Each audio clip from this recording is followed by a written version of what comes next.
I am the proud owner of a CNC now, and as my first official CNC project, I made this, which came after a lot of trial and error. And there was a whole mountain of things that I had to cross before I got to that. So let's jump right in. Desktop CNCs are growingly popular with hobbyists now, and I've had my eye on for quite some time on a CNC, and I finally went for it.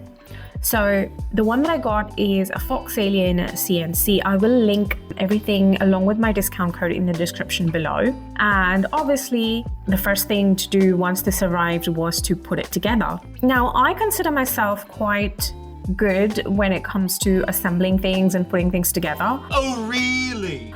But this did not go quite as planned because I actually got the extended version of the CNC, which basically means that it's a bigger surface area.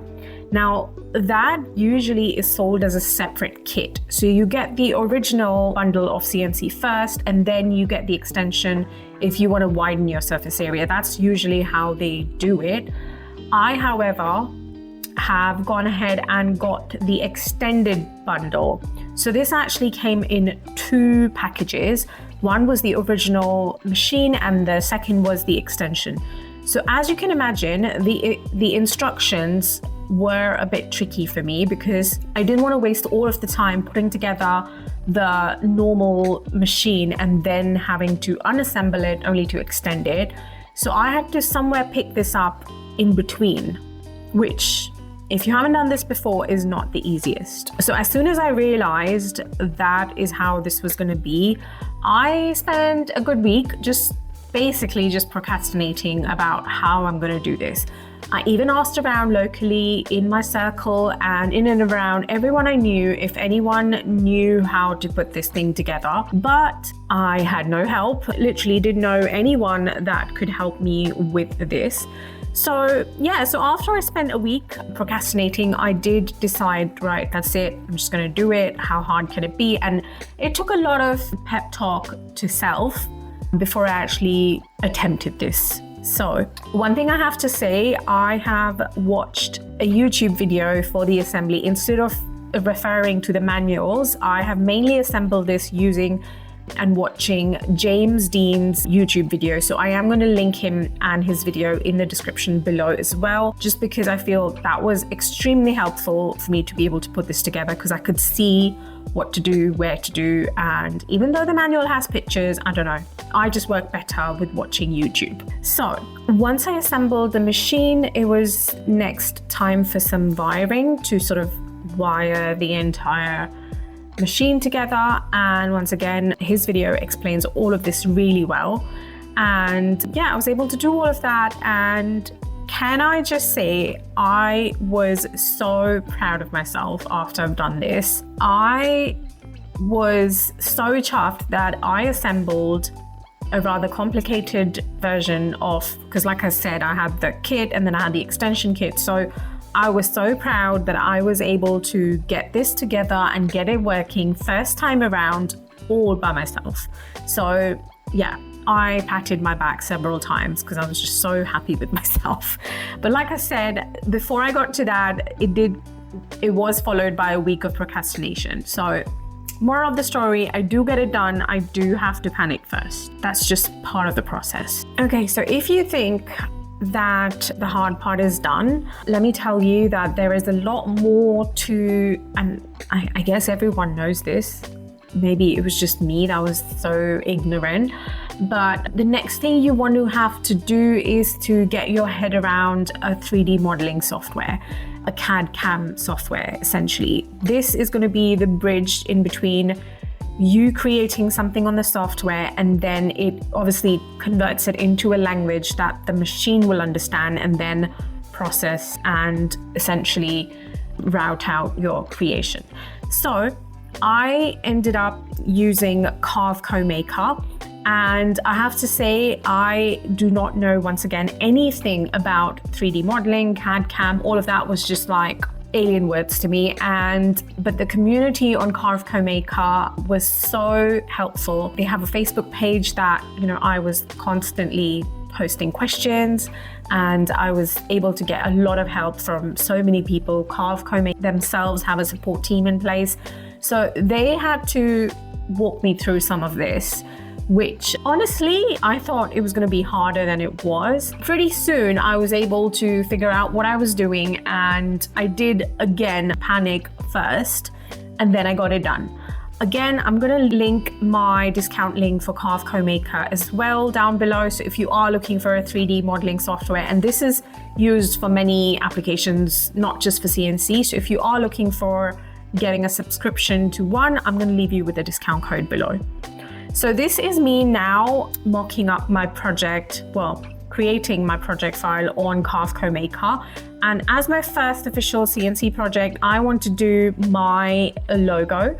So my channel is called Flow Art by Jessica. And so I want to have my logo sort of flow as my first project. So with CADCAM Maker, you can simulate how your machine is going to work and how your machine is going to carve out. And I suppose that's common for most CAD/CAM softwares, but this is where I was able to see a lot of my mistakes that I was making, and just all of it. So essentially you can see what your carve is going to look like in theory. So that is me playing around with that, and then we get to the fun bit of actually sending it to the machine and see what we get. Now I have to tell you, when you get a CNC machine and you first start to learn all of it, you are going to make mistakes along the way. So you will see me here making at least 3 or 4 mistakes in this process. And here on my channel, I like to show all of it because that's just how it is in real life. So you will see a few failed attempts, and with each one of them, I learned what I was doing wrong. Once again, there is a lot to CNCing. You have to understand the feed rates and the depth of cut and many things, which I'm not going to get into because I'm fairly new and I don't want to be giving information which isn't entirely correct. But basically, there was a lot of attempts that didn't go as per plan, and you are going to see those here. And finally, this is the one that worked out. Now, I did go ahead and change my design. I was not using the correct bit for what I wanted, and in the end, I did want a chunkier logo. So this is the revised file that I'm going to send to the CNC, and fingers crossed. And actually, now that this is in the future, I can tell you that this worked like a dream. Like, I was chuffed. Does anyone else think it is oddly satisfying just to sort of watch a CNC router carving away, doing its thing? Or maybe it's just me. I don't know. But this is what it looked like. Now, again, I want to apologize for the lighting in my garage. I'm still working out how to better light it. But like I said, this is my first CNC video, so I am learning from this.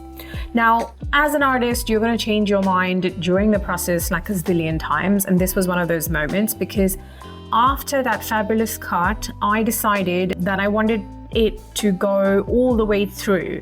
So I wanted a cutout of the flow so then I can put clear resin in it. So yeah, and had I thought of this earlier, I could have just done that on the CNC itself.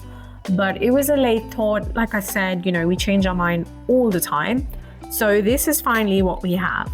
I was carving this out on MDF, and so I've gone ahead and primed it.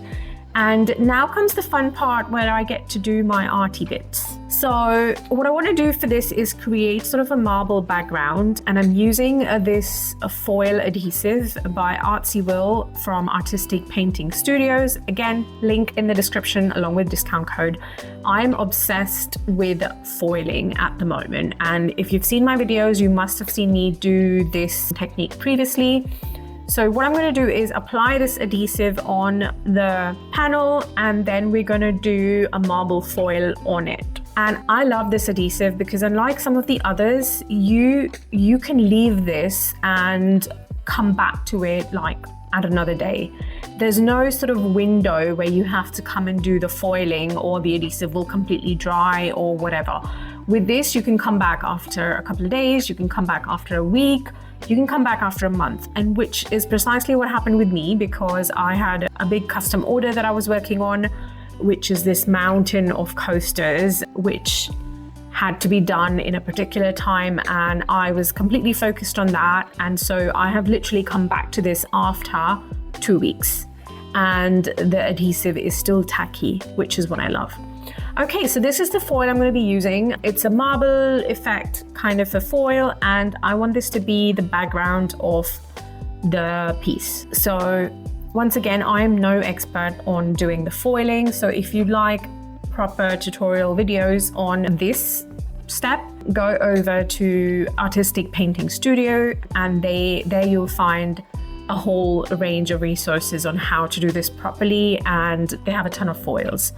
So I'm going to speed this up for you, and I have my foil on. So one thing I did do is I went over on the inside of the flow, like inside of the alphabet, and I did paint those gold.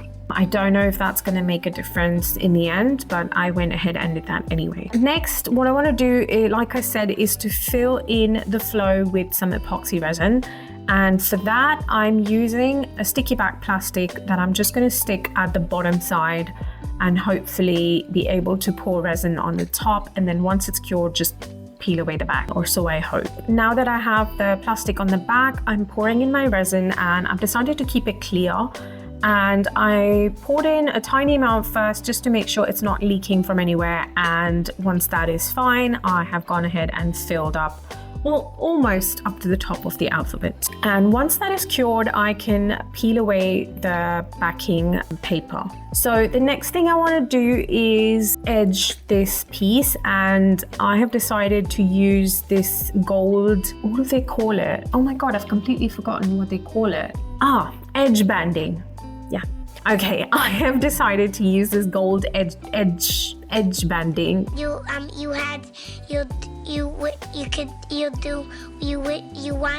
Words are hard, and that's what I've done, and I think it looks pretty rad, and it just saves a lot of time having to finish these edges. It gives it a nice chrome look, and I love it. I'm going to be using more of this. So it actually comes by the meter, and it has a self-adhesive strip on the back, and you just peel it off and put it in place.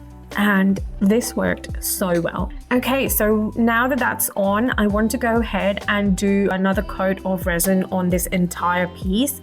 And what that's going to do is seal in the foil, seal in the edge banding, and just essentially get all of it to come together. So I'm going ahead and putting down some clear epoxy resin on the flow bit, because obviously I don't want to cover that with anything. And for the rest of it, I'm just going to do sort of like a dirty pour with some transparent white and some gold dust, just for a little bit of bling. And I know you can't see that right now, but you will see some of that in the finished piece. It was just a little bit of bling to add a few areas of interest. I love using my hands when working with epoxy. It's just so calm and comforting. And what I'm doing here is just pushing the epoxy over to the edge of where the band is, just to sort of make sure that it's got a nice coat of epoxy all over the piece, including the edge of the band. So I'm gonna pop some bubbles and leave this to cure, and we are nearly done with this project. And this is finally what it looks like. I have it in my garage next to the CNC, and here are some close-ups. I hope you can see some shimmer of that gold dust that I put in there. And I did go ahead and hook this up with some lights at the back, because why would you not? And this is what it looks like. If you've enjoyed this video, make sure you like, comment, sub, and I'm excited for more CNC creations, and I will see you in the next one. Bye.